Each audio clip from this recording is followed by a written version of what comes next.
Assalamualaikum warahmatullahi wabarakatuh. Perkenalkan, nama saya Muhammad Fahmi. Jadi di sini saya ingin menceritakan sebuah ringkasan kisah dari Perang Salib. Adapun Perang Salib ini yang akan saya ceritakan itu dari kisah Perang Salib 1 dan Perang Salib 2. Dan video ini juga ditujukan untuk memenuhi tugas dari Ibu Yulida Mardini SH, IMH. Baik, langsung saja ke ceritanya. Yang pertama yaitu Perang Salib 1. Daerah timur dan barat menjadi saksi terjadinya pertempuran antara umat Kristiani dan Islam yang dinamakan Perang Salib. Pada awal abad ke-12, tepatnya pada tanggal 14 Juli 1099 di Yerusalem, pasukan Kristen berhasil menguasai kaum muslimin di Yerusalem. Mereka membunuh semua orang dengan membabi buta tanpa terkecuali, kisaran kurun dalam waktu 10 hari dengan jumlah korban sekitar 100 orang.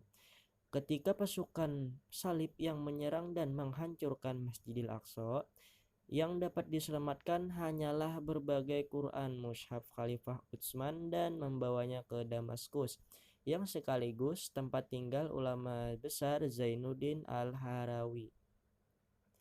Di saat beliau melakukan pengajian, maka datang pengungsi dengan membawa Al-Quran Mushaf Khalifah Utsman tersebut dan langsung menceritakan apa sebab mereka datang ke Damaskus.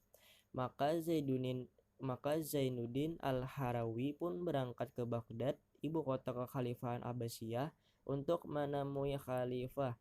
Namun sayang, ketika beliau telah sampai di Baghdad pada bulan Agustus tahun 1099, beliau tidak diizinkan bertemu dengan khalifah. Tapi Zainuddin Al-Harawi tidak pantang menyerah. Saat sholat zuhur, beliau pergi ke Masjid Raya kota Baghdad untuk membatalkan puasa di siang Ramadan dengan harapan beliau dibawa untuk menghadap khalifah untuk diminta pertanggungjawaban. Dan cara itu pun berhasil sehingga Zainuddin sempat ditahan sebelum menghadap khalifah. Lalu setelah dihadapkan, beliau berkata kepada khalifah, "Anda bersenang-senang di sini dan bersantai di atas sini, sementara saudara-saudaramu di Syam dibunuh oleh perang salib." Namun sangat disayangkan manakala saat itu kekhalifahan dipimpin oleh Al-Mustazhir yang masih muda dan tidak berdaya. Beliau hanya mempunyai kuasa tapi tidak dapat berbuat apa-apa.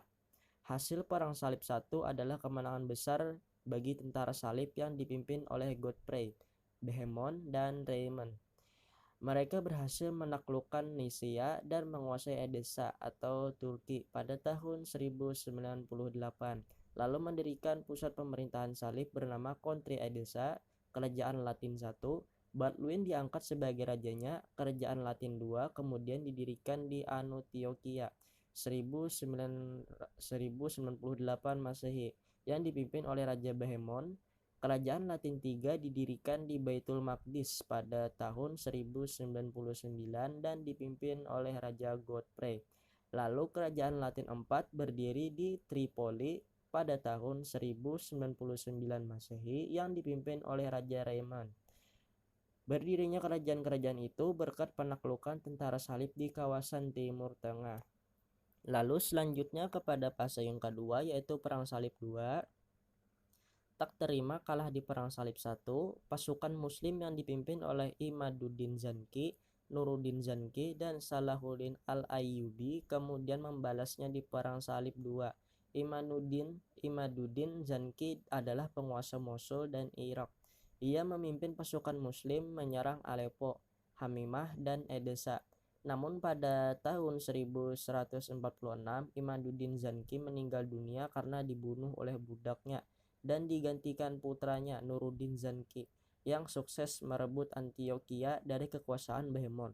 Nuruddin Zanki lalu memperluas ekspansinya ke pusat kekuasaan tentara salib di Edessa pada tahun 1151.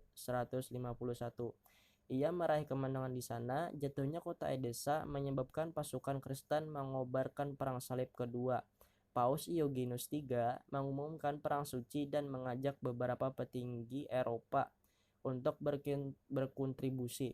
Louis VII dari Prancis dan Konrad II dari Jerman menanggapi ajakan dari Paus Iogenus III dengan positif. Mereka berdua memimpin tentara salib untuk melakukan perebutan wilayah Kristen di Suriah, sehingga dari pasukan salib dapat dihalau oleh Nuruddin Zanki. Pasukan salib juga gagal memasuki kota Damaskus. Kegagalan tersebut membuat Louis VII dan Konrad II kembali ke negerinya bersama beberapa perang salib. Pada tahun 1174, Nuruddin Zanki meninggal dan pasukan muslimin dipimpin oleh Salahuddin al-Ayyubi. Di bawah kepemimpinannya, pasukan muslim mampu mendominasi Perang Salib II dengan melakukan banyak penaklukan kota. Keberhasilan terbesar dari Salahuddin al-Ayyubi adalah penaklukan Yerusalem pada tahun 1187 yang menandai besar pasukan muslim di Perang Salib II. Mungkin cerita Perang Salib saya cukupkan sampai di sini. Salah hilap mohon maaf. Wassalamualaikum warahmatullahi wabarakatuh.